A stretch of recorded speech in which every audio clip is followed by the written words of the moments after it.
Assalamualaikum warahmatullahi ta'ala wabarakatuh.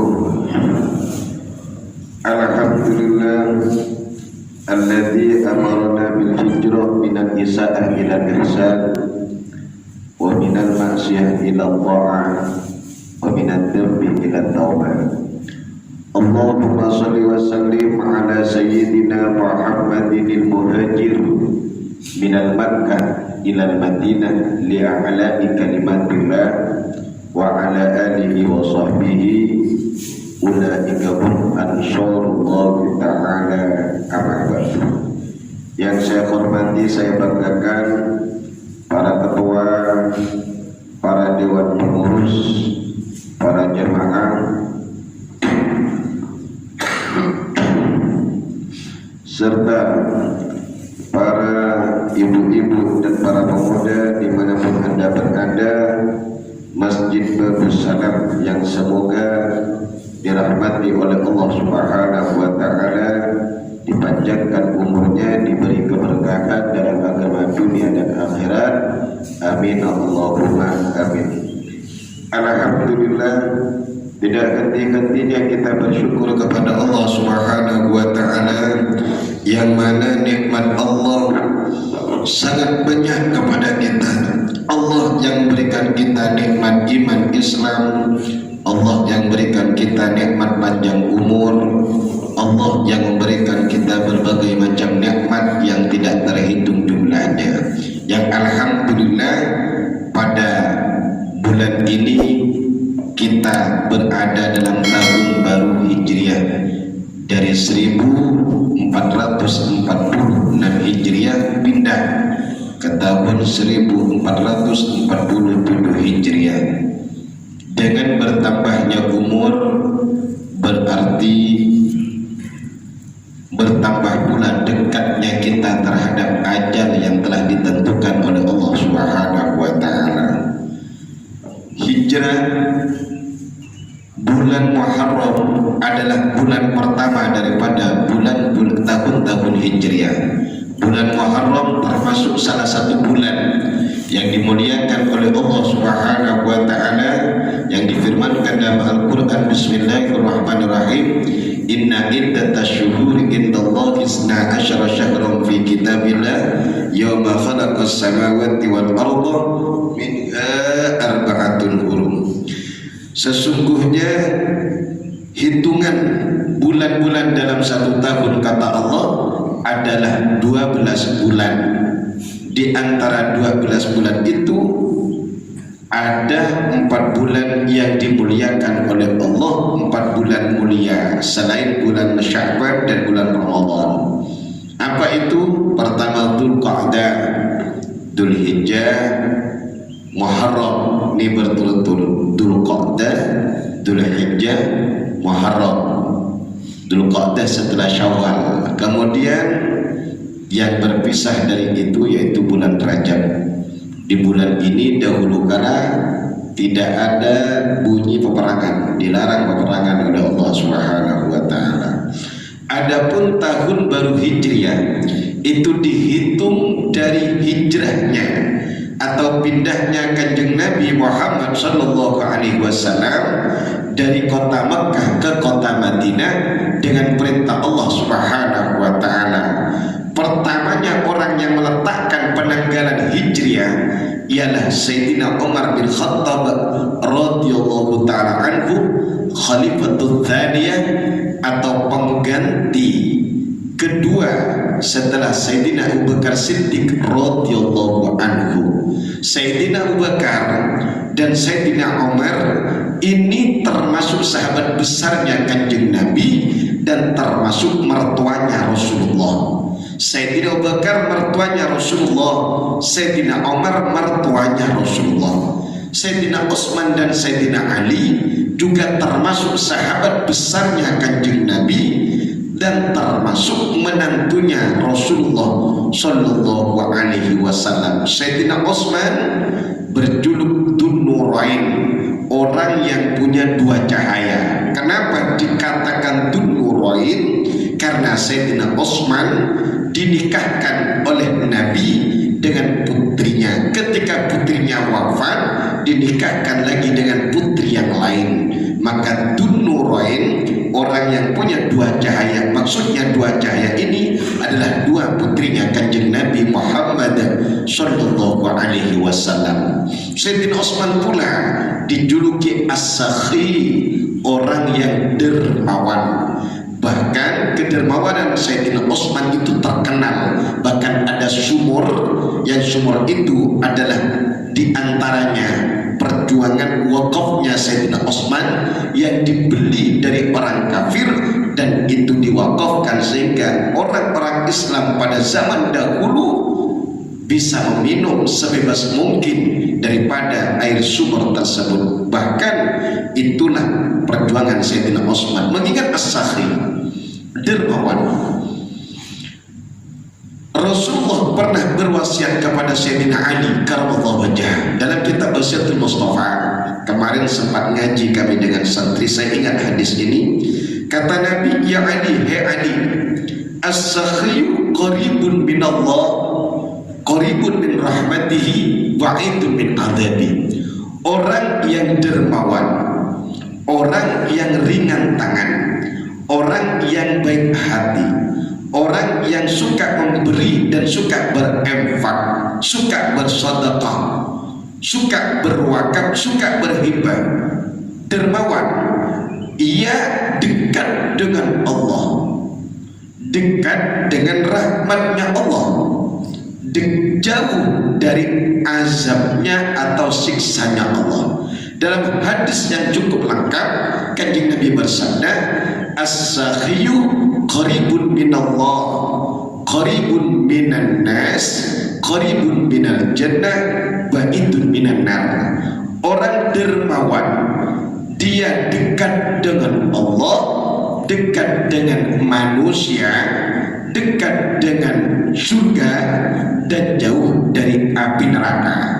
Kalau kita simpulkan dari dua hadis ini, orang yang ringan tangan, suka memberi, baik hati, maka dia dekat dengan Allah, dekat dengan surganya Allah, dekat dengan rahmatnya Allah, dekat dengan manusia, jauh dari neraka dan jauh dari azabnya Allah Subhanahu wa ta'ala.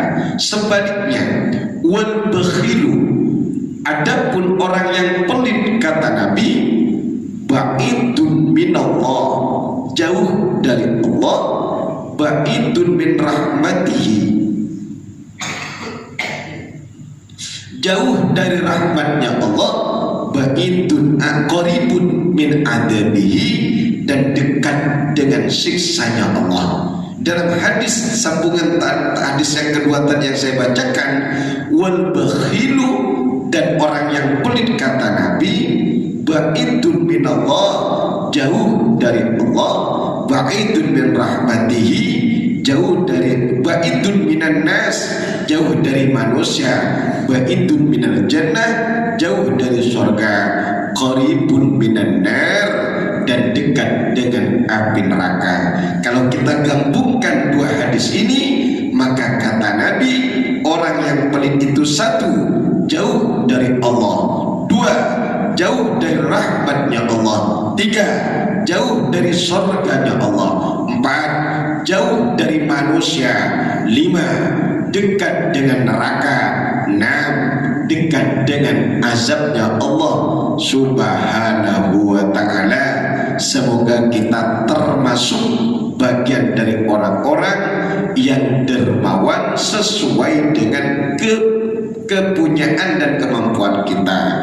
Maka adalah ilmun, kata Nabi, faliyatasaddaq bi'ilmi, yang punya ilmu, punya pengetahuan, punya ide, maka bersedekahlah dengan ilmu, pengetahuan dan idenya.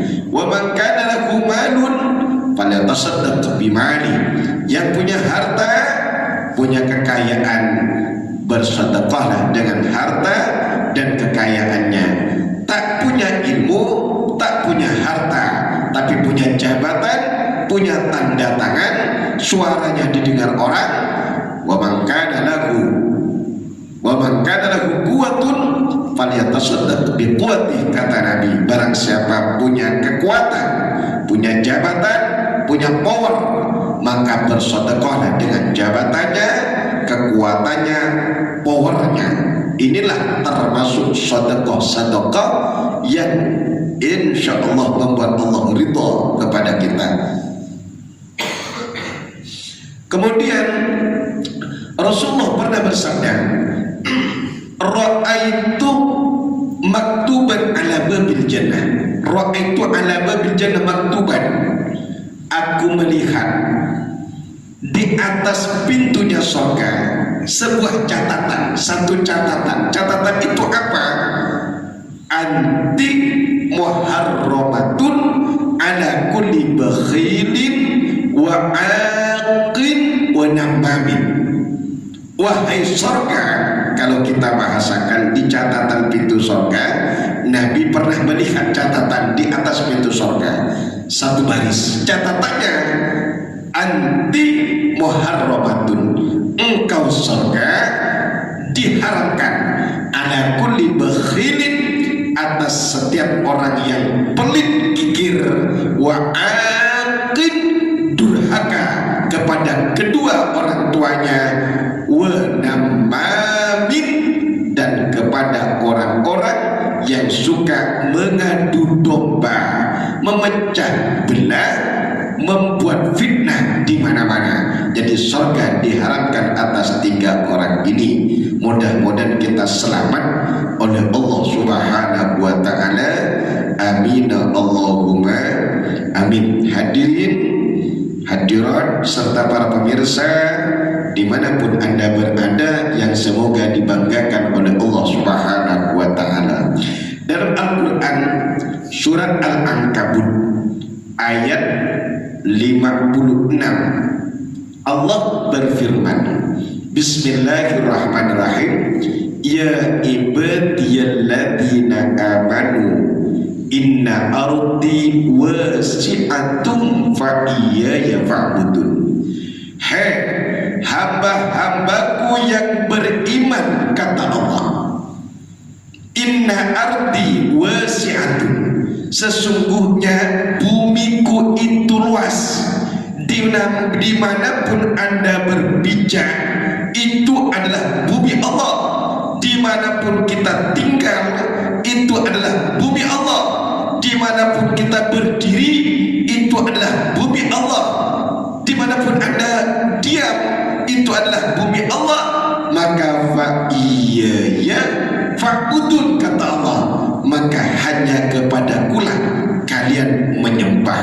Kata ulama, idza lam tashhad lakumul ibadah fi baldatin wa lam yatayassar lakum idharu dinikum fahajiru ila haitsu yatabashsha lakum dalik. Jika tidak mudah bagi kalian beribadah dalam satu daerah, satu tempat, satu kompleks, satu RW, satu RT, satu kampung, satu kota, satu desa, satu negeri, tak mudah bagi kita untuk beribadah kepada Allah. Mungkin karena lingkungannya yang tak mendukung, malu menampakkan agama kita, malu menampakkan keistiqomahan kita karena tak biasa dalam masyarakat tersebut. Maka fahajiru ila haitsu yatamasya lakum dalik, maka pindahlah, hijrahlah ke tempat di mana engkau mudah untuk melaksanakan ibadah, menampakkan agama. Artinya pindah atau hijrah itu sudah. Misalnya kita ditakdir diam satu kompleks, di kompleks itu hidupnya masyarakatnya nyelot semua, slot, judi semua, nyambung ayam semua. Kita ibadah diolok-olok, sulit menampakkan agama kita, dan kita tak mampu, takut terbawa, maka kita pindah.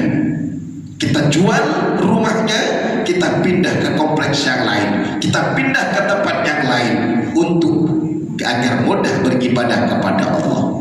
Maka itu termasuk sunnah dianjurkan diperintahkan oleh Allah Subhanahu wa taala. Bahkan dalam hadis Kanjeng Nabi bersabda, "Man farra bi dinihi min ardin ila ardin walau kana syibran istawjabal jannah wa kana rafiqa Ibrahim wa Muhammadin alaihi wassalatu wassalam."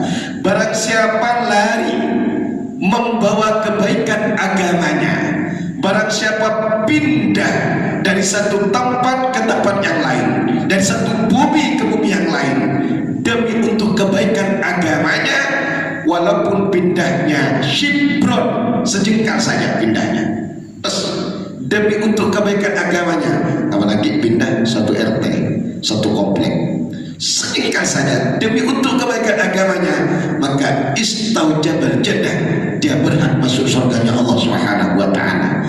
Pindahnya untuk tobat ke Allah taala, pindahnya untuk berubah diri, pindahnya untuk tobat. Hijrah itu bahasa keren daripada taubat. Artinya orang hijrah itu taubat. Kemarin suka nyambung tahun 1446 Hijriah atau 2024, 2025 ingin sadar, ingin tobat ke Allah, ingin hijrah ke Allah, merasa umur sudah tua, merasa badan sudah sakit-sakitan, sudah diingatkan oleh Allah Ta'ala, akhirnya dia pindah hijrah, mengubah diri. Untuk apa? Untuk memperbaiki diri, mendekatkan diri kepada Allah. Yang kemarin sulit ke masjid, merubah diri, tobat, istighfar, memperbaiki diri, pindah tobat ke Allah Subhanahu wa taala. Kalau kemarin naudzubillah min dzalik, suka ngelem, nyabu, narkoba, narkotika, ngarak, arak, mabuk-mabukan, hijrah, tobat ke Allah taala. Karena kata Nabi, al-khamru ummul khaba'ith, arak, sabu-sabu, narkoba, narkotika adalah induk daripada segala keburukan. Faman syaribaha lam tuqbal salatuhu arba'ina yauman.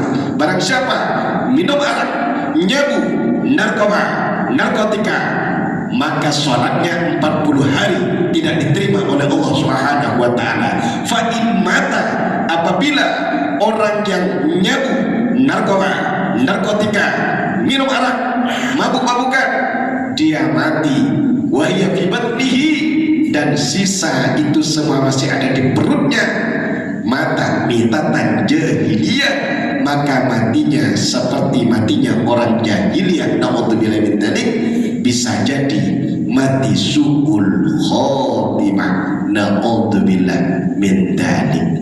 Mudah-mudahan selamat anak-anak muda kita, selamat oleh Allah Ta'ala.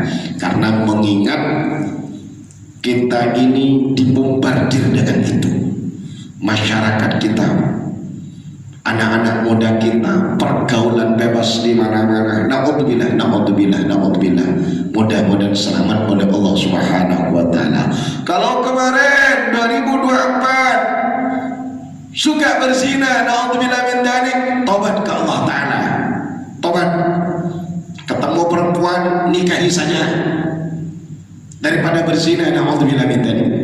Man zana bi imra'atin, kata Nabi, barang siapa berzina dengan seorang wanita, tak tobat ke Allah taala sampai matinya, fatahallahu alaihi fi qabri, sama dia tak babi binadar. Jika dia mati tak tobat sampai matinya kepada Allah dan Allah tak mengampuni dosanya, maka setelah mati masuk ke dalam kuburnya, Allah bukakan 8 lubang, 8 pintu yang tembus ke api neraka, yang neraka jahanam yang berada di bawah bumi yang ketujuh. Yakhruju min tilkal abwab, yang akan keluar dari lubang-lubang itu, dari pintu-pintu itu, aqaribu wa hayyatun, kalajengking dan ular-ular yang berbisa yang akan mencabik-cabik tubuhnya, yang akan menghisap darahnya, yang akan meracuni sekujur badannya. Sampai kapan? Ila yaumil qiyamah, sampai hari kiamat. Naudzubillah min dzalik. Tapi Allah Ta'ala selalu merayu kita sebagai hambanya. Allah rayu terus kita. Bahkan bahasanya tadi Al-Ankabut itu, ya ibadiyalladzina, hamba-hambaku. Ya ibadi, lapan abdun, hamba ini adalah pangkat tertinggi di hadapan Allah Ta'ala. Sehingga ketika Nabi Muhammad ditanya, Nabi Ibrahim ditanya, Ibrahim, man anta? Ibrahim, siapa engkau? Anal Khalil, aku kekasihmu Allah. Nabi Musa ditanya, Musa, man anta? Ana Kalim, aku adalah Nabi yang sering bercakap-cakap denganmu Allah. Isa, man anta? Isa, siapa engkau? Ana Ruh, aku adalah ruh, kau ciptakan dari ruhmu Allah. Ketika Allah bertanya kepada kekasih kita Nabi Muhammad SAW, ya Muhammad, man anta? Ana Abdullah, aku hambamu ya Allah. Akhirnya derajatnya kanjeng Nabi Muhammad SAW lebih diangkat oleh Allah Ta'ala daripada nabi-nabi yang lain.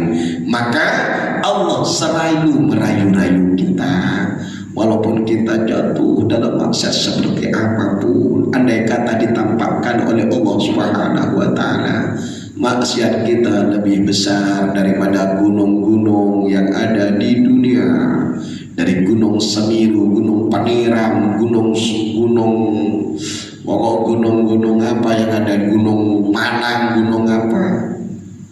Kita ingat dosa kita, andai kata kita merasa punya dosa lebih luas daripada luasnya langit dan bumi, merasa punya dosa lebih banyak daripada butiran pasir yang ada di lautan, lebih banyak daripada dedaunan pepohonan yang ada di dunia. Ingat bahwa rahmat dan ampunan Allah lebih luas dan lebih banyak daripada itu semua. Ustaz, saya istighfar lalu jatuh dosa, istighfar lagi, dosa lagi, istighfar lagi, dosa lagi, tak apa-apa. Semakin kita merasa banyak dosa, semakin kita merasa melakukan dosa, semakin banyak istighfar kepada Allah Subhanahu wa Ta'ala. Ma'asroh man istaghfara walau ada fi yawmi sab'ina marrah. Tidak dianggap dia melakukan dosa terus selama dia beristighfar kepada Allah Subhanahu wa Ta'ala. Ya ibadallah, Allah setiap detiknya, setiap saat, setiap siang Allah membuka lebar-lebar pintu taubatnya. Allah menunggu-nunggu siapa orang yang bermaksiat di malam hari, lalu dia istighfar, menyesal, nangis di siang hari. Allah tak menunggu malam untuk menerima taubat kita. Setiap malam Allah membuka lebar-lebar pintu taubatnya agar orang yang bermaksiat di waktu siang, lalai ke Allah di waktu siang, maksiat ke Allah di waktu siang, tak nunggu siang lagi, malamnya jika kita ingat ke Allah Ta'ala, ingat walaupun tak harus di atas sajadah, kita taubat ke Allah Ta'ala. Biasanya kita tidur-tiduran dengan istri kita, lalu istri kita tidur, anak kita sudah tidur, lalu kita sendirian merasa, ya Allah, hinanya diri ini ya Allah, kotornya diri ini ya Allah, terlalu banyak dosa diri dalam hatinya. Seakan-akan kita ngobrol sama Allahnya kita. Wajar kita ngobrol dengan Allahnya kita, karena Allah yang memegang ubun-ubun kita, Allah yang beri kita hati, Allah yang menciptakan kita sebagai manusia. Kita khuliqal insanu dha'ifa, manusia diciptakan dalam keadaan lemah. Sementara di sisi lain, wa ma khalaqtul jinna wal insa illa liya'budun, aku tak jadikan jin dan manusia itu kecuali untuk menyembahku. Tapi di sisi lain kita lemah, maka jangan jemu-jemu beristighfar kepada Allah. Istaghfiru rabbakum innahu kana ghaffara. Beristighfarlah kalian kepada Tuhanmu, sesungguhnya Allah Tuhanmu itu adalah Azza yang maha mengampuni dosa. Astagfirullah. Sama istighfar ini tak usah terlalu panjang, sama astagfirullah, astagfirullah, astagfirullah, itu istighfar namanya itu. Astagfirullahaladzim, astagfirullahaladzim, istighfar. Astaghfirullahaladzim alladzi la ilaha illa huwal hayyul qayyum sama, huwal hayyul qayyum sama, wa atubu ilaihi sama. Atau Rabbighfirli warhamni wa tub alayya, Rabbighfirli warhamni wa tub alayya, Rabbighfirli warhamni wa tub alayya. Ambil setelah maghrib 100, setelah subuh 100, mengawali dan mengakhiri hari dengan istighfar, maka insya Allah di tengah-tengahnya diampuni dosa-dosa kita oleh Allah Ta'ala. Astagfirullah, astagfirullah, astagfirullah, astagfirullah, astagfirullah. Inilah di antara keutamaan Muharram atau hijriah, yaitu hijrah berusaha pindah dari yang tak baik menjadi baik, dari maksiat menjadi taat, dari malas menjadi giat. Tidak ada lain dalam rangka mendekatkan diri kepada Allah Subhanahu wa Ta'ala.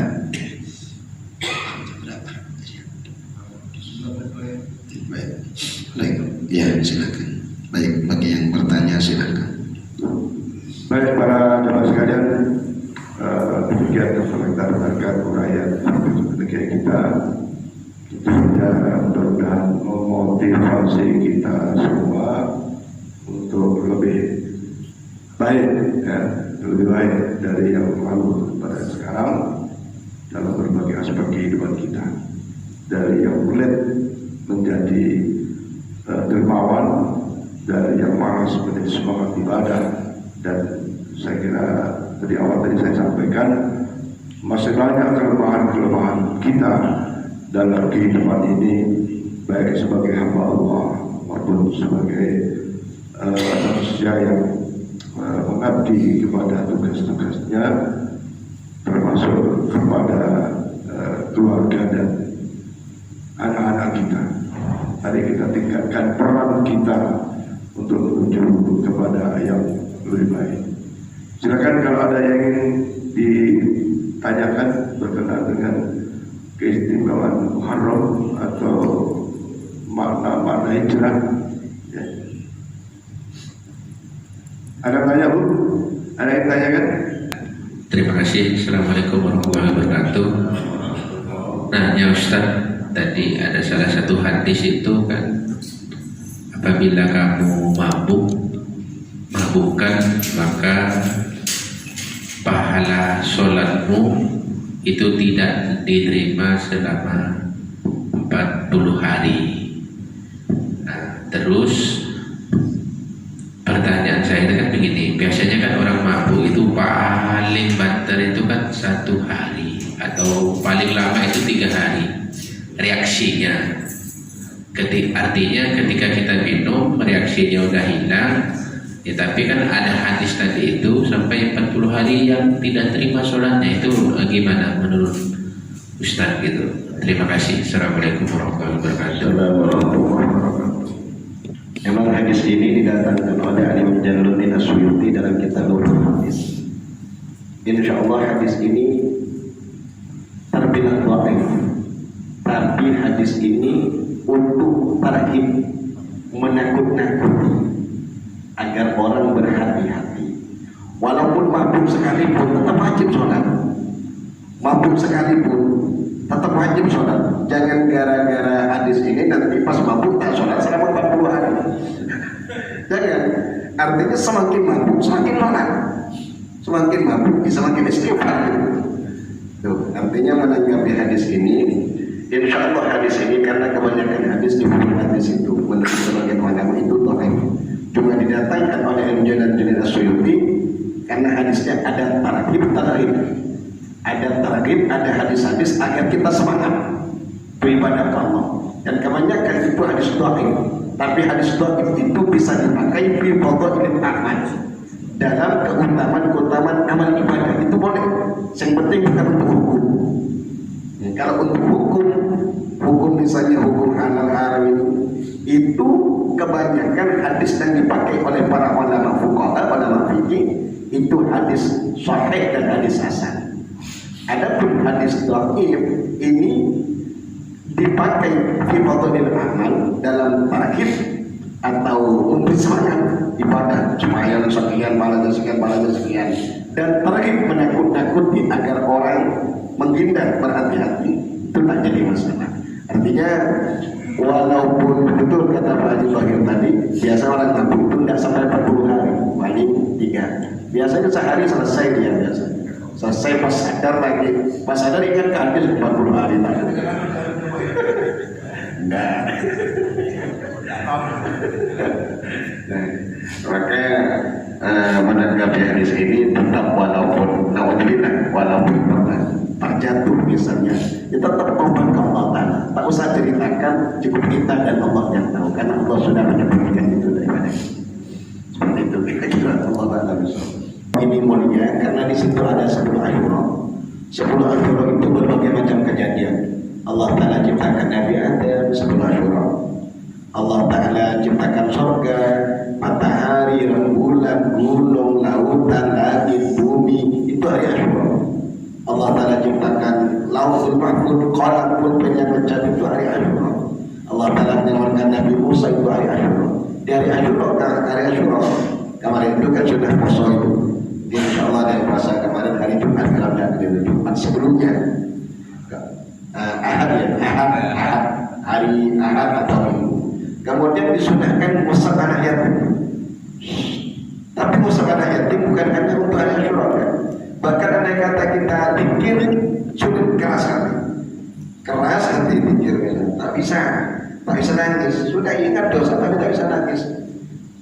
Pergi ke anak yatim, usap kepalanya.